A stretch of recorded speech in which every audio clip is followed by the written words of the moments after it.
California connects really Chris River or Tampa, basically. Yeah. Yeah. And so that's exciting, and it's been open for, I don't know, since May, I guess it was, something like that. And makes it a much faster trip, less scenic, but much faster.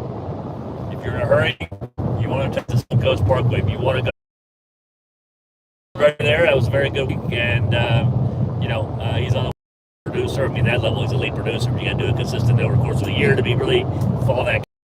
I mean, that kind of a week is outstanding, especially less than 2 months into it. What did you? We talked about what did he attribute to that success? You remember what it was? Just the success overall, or this week? This week. Well, the success overall. Yeah. So, it's really following the system and being consistent. Yeah. And you'll see the video that we put out. I was gonna say we did a video about following the recipe. Following the system and sticking it's coming to the out recipe. later tomorrow. I had to get the editing done, but today our insurance business. We like taking road trips, and one of the things I talked with the team about Friday night was I told them very specifically that I didn't hire any of you to come in here and sell insurance. I hired you with the same comp plan and the same vision that I saw when I saw this business, this industry, 43 years ago, and that was the ability to build a passive income. Residual income was a big component of that decision on the products we sell, so I could do something once and get paid for it, time after time again, as long as that policy renewed. And the ability to work my own schedule, own my own life, create and raise a family, and again, be able to do those things around my business. So my business was not the priority, my family was. And I was able to make a very good income, 2 or 3 or 4 days a week when I wanted to work. So yeah, I think sometimes there's the perception maybe that, people talk about it all the time, and that is, we have life too. Yeah. But I think that sometimes the perception is that we don't have life outside of business, or we don't have the kind of family things pulling on us that, that other people do, or that we don't have the types of pulls on us that we deal with, right? Like, that we just somehow turn them off or ignore them, or we have the same things. We have family members that need this or need that, or need financial help, or need time help, or they are dealing with an illness, or they're dealing with we have the same stuff. Can you watch the kids? Can you do this? Can you do that? Can you help me make this decision? So it's just about forcing some balance. It's about we constantly remind ourselves to compartmentalize things, I think, right? To say, I can't do that right now, or I can't deal with that right now. Right. And by the way, we have, when you're building a team, it's not for the thin-skinned folks at all, because now you're dealing with, you're not in the insurance business, you're in a team building business, or the people business. It's much more difficult than selling insurance. And my point is that we have probably more life issues, because not only do we have ours, we also have our teams that we're dealing with on an individual basis. So, sometimes that can be, overwhelming, but we're used to it. And so, we make sure that we take the time that we need for ourselves. Because it goes back to what my dad used to say as a preacher. Is there's a song called "Fill My Cup, Lord," and the point is that if your cup is empty, you can't give to other people. So you've got to take the time to fill your cup and be refreshed. Otherwise, you become cynical. What do you call it? Not positive, not very positive. Whatever terminology is. So. And you begin to feel like you're being drained all the time because you never take the time to refill your own. Yeah. So you have to figure out again what you got this business for. I find that very few people. By the way, we're going through WikiWatchy now. I find that very few people come here because they have a desire to sell insurance. you may have a desire to help people, but at the end of the day, most of us have to. That's that's an honorable feeling, but we have to make a living at it. We have to support our families. Right. No one can afford to do it for free. You can't afford to be an RN for free unless you're a volunteer, and what have you. But you got to figure out what you signed up for. When you saw this opportunity, what was it you saw in it for yourself? Was it to sell insurance? You just thought you could be a great insurance salesman, or were you looking to own your own business, or operate and be able to work when you wanted to work, where you wanted to work?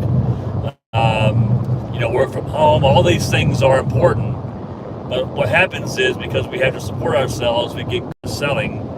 You're good at that part, the process of selling insurance, and it becomes just like a job. It becomes mundane, boring, where you begin to hate it because you forgot why you're here. We know why we're here. As soon as we no longer need to do this anymore, we're not going to do it anymore. We're here for the financial well-being that will allow us to go do the things that we want to do on a full-time basis. We'll always be willing to help people, but what our game plan is to we know how to sell insurance. I've been doing it for 40 plus years. Is to teach and empower, mentor, and coach other people to succeed in this business. And the more of those people that we can help, right? The more of those people that we can help, then the more money we'll make. And that's the way it should be. If we're not able to help somebody succeed, then we certainly have no business participating in their commissions. So the better we get at that, and the more of those people we help, the closer we move to our goal of no longer having to personally produce on our own, to leave the front, to manage a team. We can do all of that while we're traveling down the road in our motorhome. That's really, and that's always been the mission. Which I think has probably fueled part of our mindset of, treat it like a business, work it like a job. Yeah. Because we've never been in this industry or any industry because we were so passionate about it that we would or could do it for free. No, definitely not. That's what your hobbies are for, and we've done calls on that before here. Which is, I love my hobbies. I love them. I wish I could spend all day long doing them, but they pay me like hobbies, which means they really don't pay me at all. The insurance business is something that I enjoy. We are passionate about it, but it is a means to be able to pay, at the very basic, to pay our bills. Yeah. And if it doesn't do we that, wouldn't do it for free. I wouldn't do it for free. I'm not as passionate about it. Couldn't do it for free. We couldn't do it for free. That's the point. It doesn't meet our mission. Right. If we're gonna do things for free, we would go down to say that what we do for free, because that has meaning. And what we do has meaning too. I don't mean to say it doesn't have. We got a couple of death claims this week, so it does have meanings. But it is a business. It is a business, and we treat it as such. We don't treat it like a hobby. Some people, I think that the problem is that they treat this business like a hobby. You enjoy it, you find it interesting, you find it, engaging, and learning about insurance, and so you treat it like a hobby. You come, you visit it every couple of weeks, and you make 2 or 3 calls, and by the way, you're never going to succeed. You're never going to succeed that way. It's like popping popcorn. You can't put it in a microwave, turn the power on. I've used this analogy before. And turn it off, turn it on, turn it off, turn it off. We touched on this yesterday. What is it about applying consistent heat that produces popcorn? Yeah. In other words, if it takes 4 minutes to make, what is that movie? Rice? Every self-respecting citizen knows it takes 2 minutes. Oh my God. Seriously, we've watched the movie 1,000 times where he wakes up in the Cadillac and falls in the mud. Oh, grits. Grits. Not rice. Rice. My cousin So how long does it take to make rice? 2 minutes? It takes 20 minutes. 20 minutes to make rice. So if it takes 20 minutes to make rice, right? Mm-hmm. Is it 20 minutes of constant heat, or can I do it for 5? Go sell some insurance policy, come back, do it for 5 more. If I do that 4 times, 5 minutes each time, that's 20 minutes. Will I have grits? No. Why not?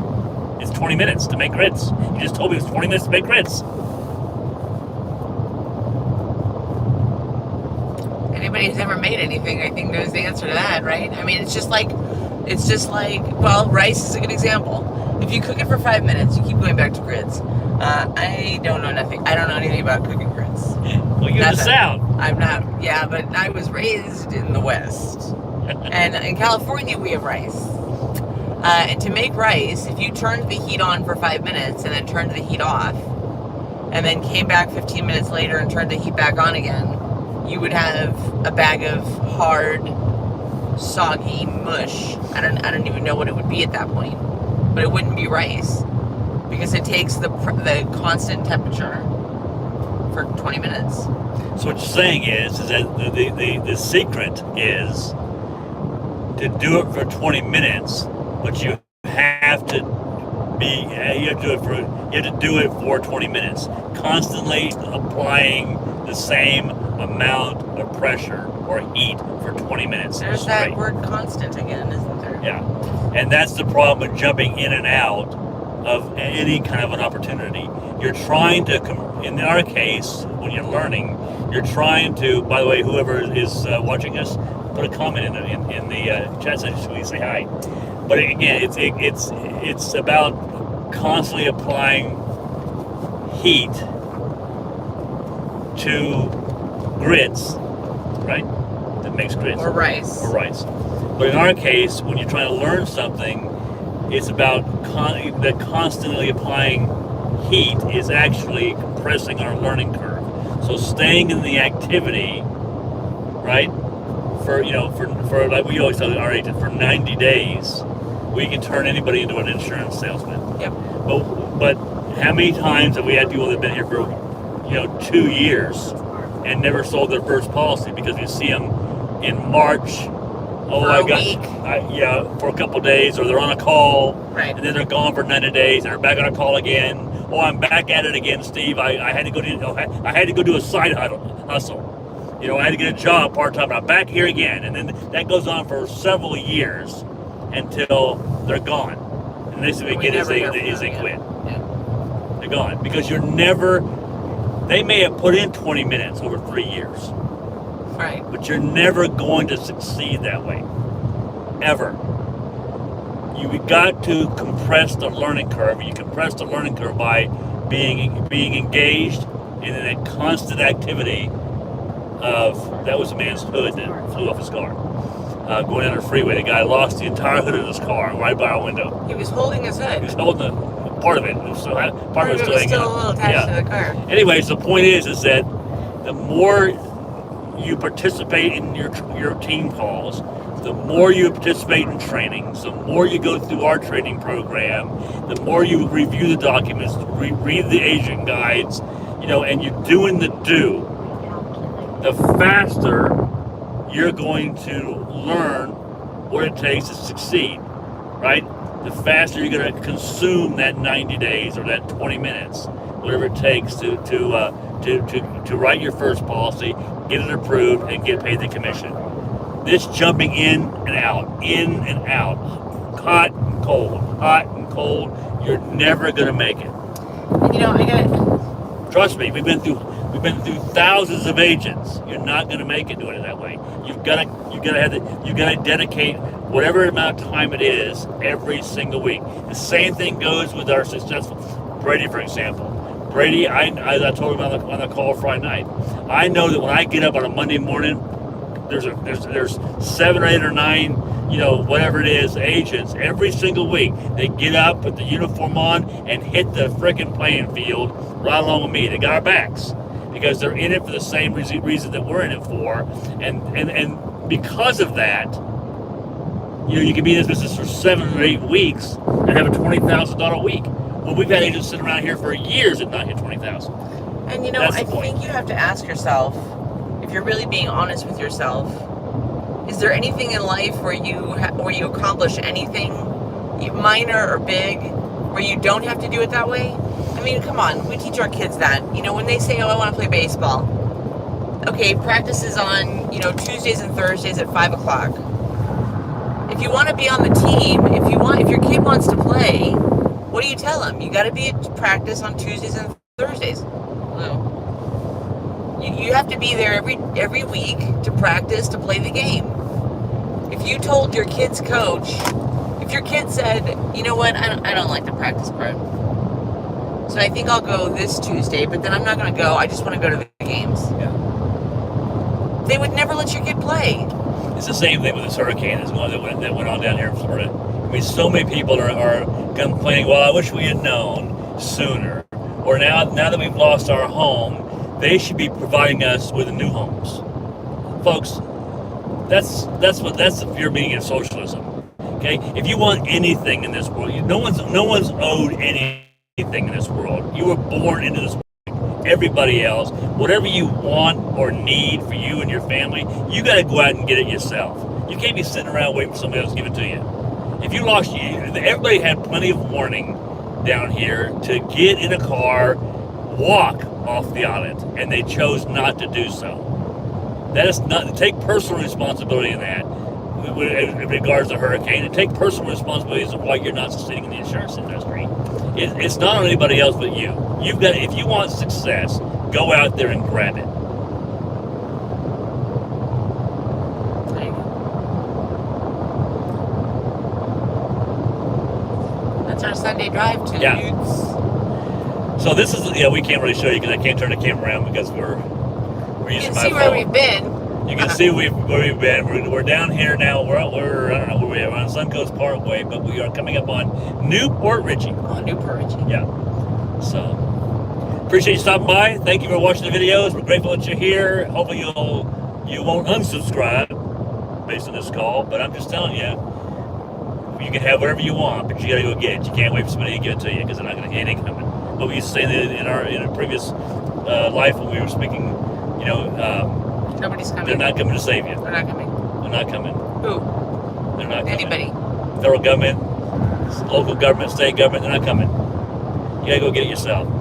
Appreciate you guys. Hey, listen, if you're new to our channel, there's a lot of channels about insurance.